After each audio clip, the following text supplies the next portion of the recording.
Today, we've docked in A Coruña. It's a great port, and one that ships visit over and over again. So if your ship's porting here and you're wondering what to do, how about a visit to the Estrella Beer Factory? Well, 3 ways of doing it. You can go on the ship tour, you can walk, it's about 40 minutes, but a great walk, or you can get the bus. We've arrived at the Estrella Beer Factory, so we'll go and find out how much the tours are. So we're at the beer factory and you get a bracelet and then you put that on the square and that lets you enter. We're going to start our tour. It was €18. We opted for the guide on the phone because the guide here is in Spanish and our Spanish is not good enough. English guides are available at different times. Thank you.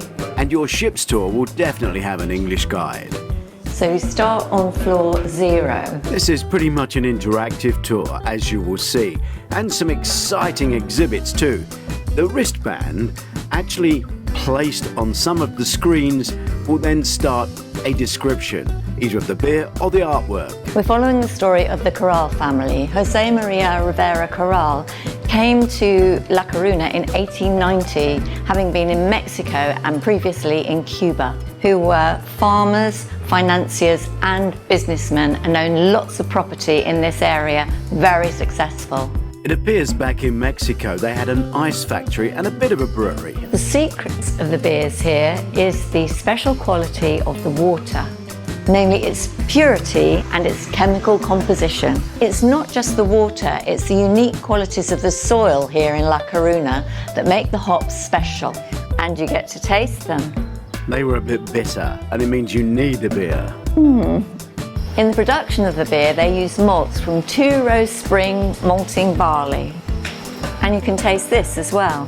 Credit is given to Louis Pasteur, who published Studies in Fermentation, the diseases in beer. In the center of this room is a microscopic view of the yeast cells.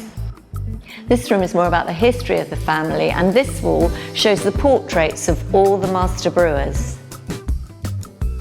And here is an example of where your wristband can touch a screen and tell you more about the art you see on the wall. The descriptions all around the building, including here in the brewery itself, are very, very good. You almost don't need a guide. But I am in control.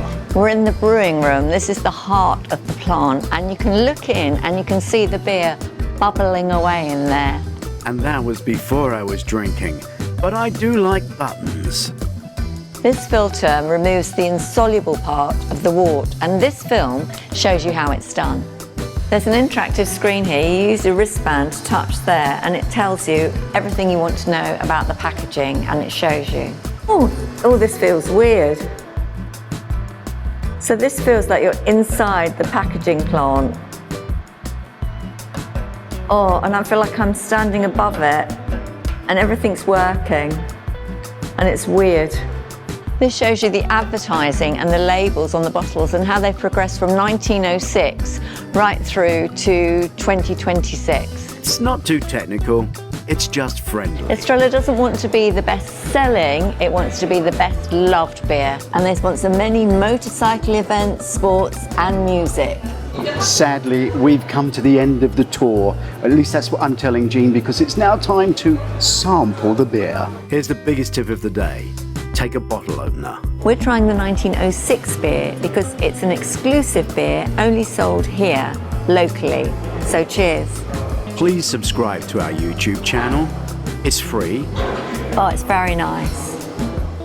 So I'm glad we came here. The last 2 times we've been to La Coruna, it's been on a Monday, much to Stuart's disappointment. This place is closed on a Monday. So we finally made it. It took us about 45 minutes to walk here. It was a very pleasant walk and the beer is very nice and we thoroughly enjoyed the tour. Purely on the grounds that this is an exclusive beer, 1906, and you won't get it anywhere else. And we've come all the way to A Coruña in order to sample it. While Jean's off in the loo, I'm going to order another one. It was a good idea, but unfortunately the idea was thwarted because they only have an exhibition license. They cannot sell beer. So you have to go downstairs to the shop where the bottles are cheaper than in the supermarket. Hence, you need a bottle opener. Okay, that may not be our biggest tip we've ever given on Doris Visits, but it's still a tip. So please subscribe, push the subscribe button, and join us here on our channel on YouTube, Cruise Doris Visits. Now, if you want to walk to the brewery, here's the way. First of all, walk through the gorgeous park, which is to the left of the ship. So follow your Google Maps or look at your map. You'll see the park. It is actually a very relaxing and beautiful park to walk through. And eventually you're going to turn right out of the park and head towards the brewery. Head up the hill towards the brewery. You've got one of these streets here. There you will see why they're called the Crystal City. The balconies made of glass. You get a much clearer view of them there. As you go on, you'll pass the Opera House. That's another place to kind of pinpoint as the right direction. There are a number of signposts. You're kind of heading towards the station. The brewery is on the right-hand side of this main road and the station's on the left. The station is a short bus ride, 8,000 steps, about 40 minutes, or a taxi. And if you want to go to Santiago and see the cathedral, it's an option. Although, just remember, they often ask for your passport and you must check the train times because they vary and you don't want to miss the ship. The new station is being built to the back of this wonderful facade, so you'll have to walk around. There's a temporary entrance to the station at the moment, so you have to walk 200 grueling meters down here, and here's the station. To go to Santiago, you take the Vigo train. It takes 30 minutes and it stops at Santiago on the way.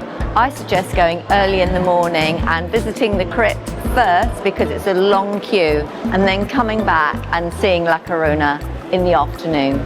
How long does it take to get there? 30 minutes. Right, and what would it be signposted up? Is it to Vigo? What train? Destination is Vigo. We're making our own walking tour via the map we were given. So this is the Merman. It's actually number 3 on the map, but you have to look up because I actually walked past without noticing it. It's in Plaza del Sol. If you carry on along Princes Street, past the Merman statue, along Ersatz Street, keep going, and then turn right at the escalators and the statue of the fisherman, then you turn right at the horse statue, you're practically at the park. Great view of the harbour. This would have been a fantastic fortress. You can see for miles. Please subscribe to our YouTube channel. It's free. And please share with other cruisers. I'm sure the lighthouse hasn't changed one bit, and so we're going to walk you through town. La Coruna is a great place to make new friends. Shakespeare, there's Bernard Shaw, there's Molière. The statue is Maria Pita. When the British invaded in the 1500s, they got this far and they killed her husband. So she gathered a group of soldiers and she pushed the British back. Please subscribe to our YouTube channel. It's free. And please share. If you turn left from the port, you'll find this little park. It's nice to stroll through. There's lots of statues and waterfalls. If you turn right, you'll walk all the way to the lighthouse.